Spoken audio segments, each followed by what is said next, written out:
ମୁଁ ପତ୍ର ଥାଳି ବନେଇବା ଶିଖି ନାହିଁ। ମୋ ପୁଅ ତ ଚଲେଇଛି, ମୁଁ ପତ୍ର ଥାଳିର ଖାଇବି। ଏଇ ବନେଇ ଦେଉଛୁ ଆଉ ସେମିତି ପାରେ ସେମିତି ଭଜାଟା ହେଲେ ବି ଟିକେ ରହିଯିବ ଖାଇବ। ଦେଖେଇବି ଆପଣମାନଙ୍କୁ କେମିତି କରିଛି ମୁଁ। ସକାଳୁଟାରୁ ଉଠିକି ରୋଷେଇ ଛାଡ଼ିକି ତା ପାଇଁ ଥାଳି ବନେଇତେ ଲାଗିଛି। ସେ ଖାଇବ, ପତ୍ର ଥାଳିର ଖାଇବ। କାଲି ଆମର ଗୋଟେ ପୂଜା ଗଲା, ସମସ୍ତେ ପତ୍ର ଥାଳିର ଖାଇଲେ। ସେଥିପାଇଁ ସେ ତାର କହୁଛି ଆଜି ବି ମୁଁ ସେ ପତ୍ର ଥାଳିରେ ଖାଇବି।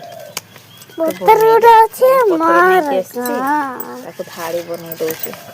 ତମ ପତ୍ର କୋଉଟା ଅଛି ଦେଖୁନ। ସେମିତି ବନେଇ ଦେଇଛି ଆଉ। ବନେଇ ଦେଇଛି ମୋ ପାଇଁ ନା। ବଡ଼ ବନେଇ ଦେବୁ। ହଁ ବଡ଼ଟେ ବନେଇ ଦେଇଛି। ଆହୁରି ପତ୍ର ଗୁଡ଼ା ସେଇଟା ଲଗେଇବୁ। ସେ ଗୋଟେ ଚିରି ଦେଇଛି ପୁରା ଏଇଟା ପଡ଼ିଯିବ। ନା ଚେରି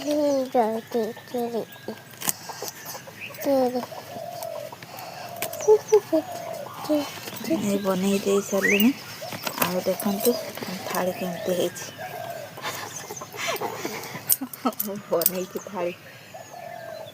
ଏଇଟା ପତ୍ର ଯେ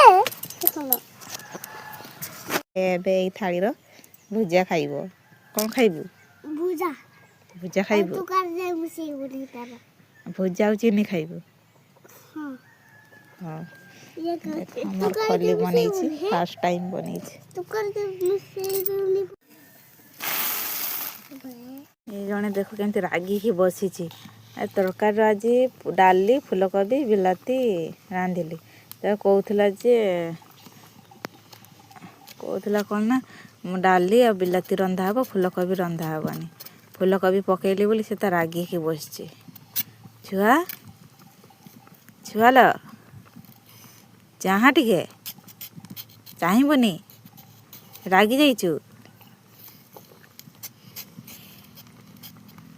ମୁଁ କହିଲି ପରା ତ ତରକାରୀରେ କେବେ ବି ଫୁଲକୋବି ଦେବିନି, ମୁଁ ଫୁଲକୋବି ଖାଇବି। ତତେ ଖାଲି ଡାଲି ଆଉ ବିଲାତି ଦେବି ହେଲା। ଖାଲି ମିଶେଇଲି, ତାପରେ ମୁଁ ଅଲଗା କରିଦେବି। ହଉ ତୋ ପାଇଁ ଅଲଗା ରାନ୍ଧିମି ହେଲା। ଖୁସି? ନା ନା, ମୁଁ ଫୁଲକୋବି ମିଶେଇବିନି।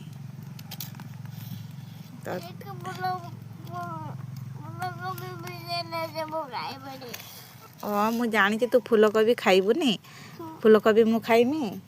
ଆଉ ତତେ ଖାଲି ଡାଲି ଦେବି ଆଉ ବିଲାତି ଦେବି ହେଲା।